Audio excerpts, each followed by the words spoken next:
Nisa, the surah named after the women. Allahu Akbar. Imagine the status of a woman is such that there is no chapter of the Quran called Ar-Rijal, or the men. But there is a chapter called the women. Allah is drawing our attention to the status of a woman and her rights, and the fact that we are not supposed to usurp her rights.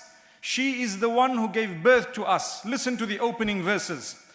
يا أيها الناس اتقوا ربكم الذي خلقكم من نفس واحدة. O people, be conscious of your Maker who created you from one soul, that was Adam. وخلق منها زوجها, and he created from that soul its spouse, Eve or Hawa, may peace be upon her. وَبَثَّ مِنْهُمَا رِجَالًا كَثِيرًا وَنِسَاءً. And through the two of them he caused a multitude to spread all over the earth in great numbers.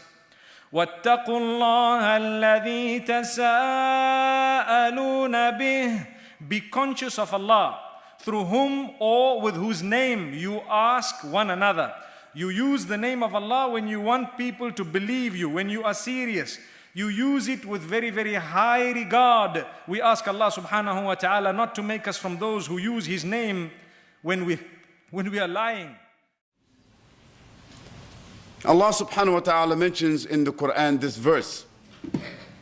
And it is appropriate for us to recite this verse in the light of the topic which we will be discussing. The verse says, O mankind, fear your guardian Lord who created you from one single soul. So this establishes, first of all, that the concept of the male and the female in Islam is one of equality. That's one. One of equality, not sameness. Sameness means exactly the same in their anatomy, exactly the same in their psychology, exactly the same in their social role. They are not the same. But they are the same and equal in the sight of God, because they have been created from one single soul. So the whole idea that Adam and Hawa, or Adam and Eve, they were created from one single substance. So in the sight of God, they are equal, and their status is equal. And fear God, he says, and give reverence to the wombs that gave you life. Who are the wombs that gave us life? Our mothers, eventually our sisters, our daughters, our wives.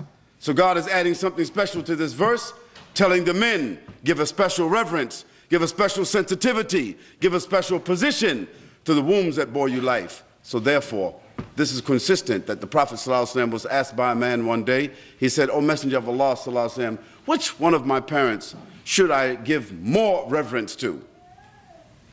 My mother or my father? And the Prophet ﷺ said, your mother. And the man said, and who next? He said, your mother. And he said, and who next? He said, your mother. And he said, and who next? He said, then your father.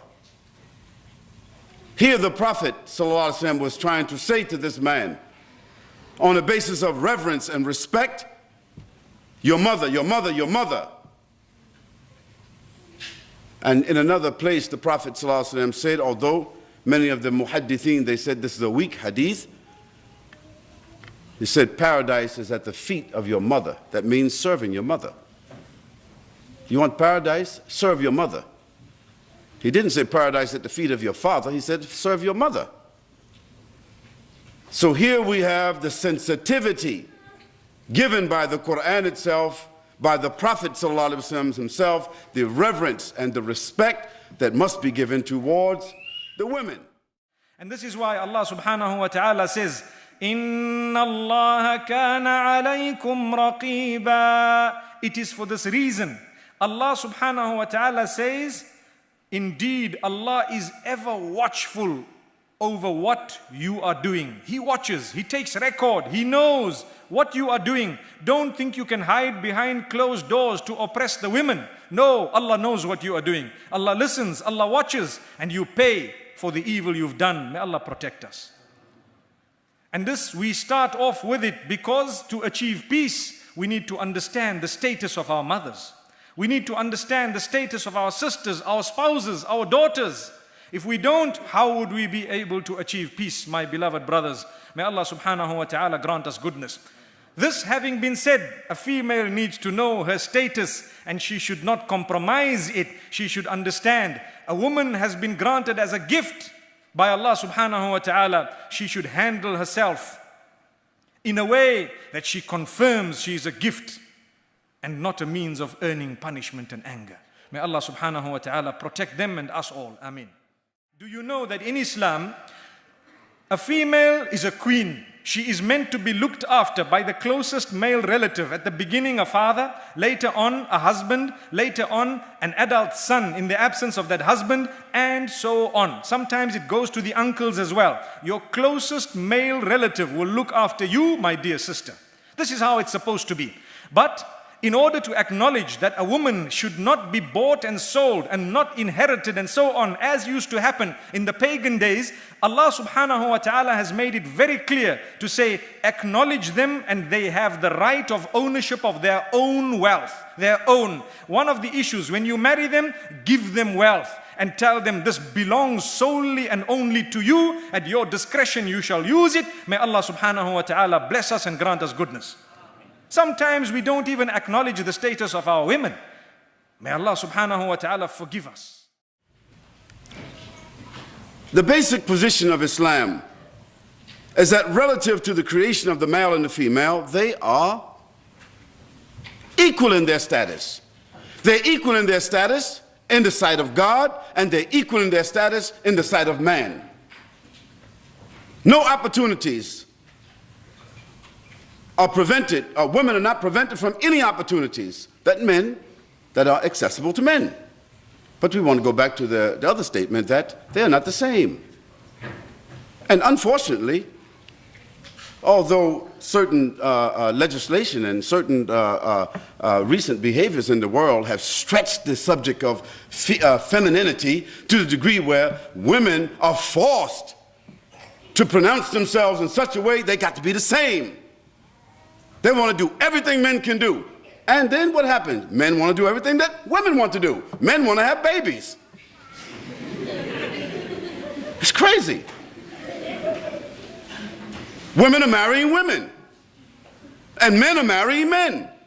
And they also want to have families. And they also want to they want to adopt children. I say that's crazy.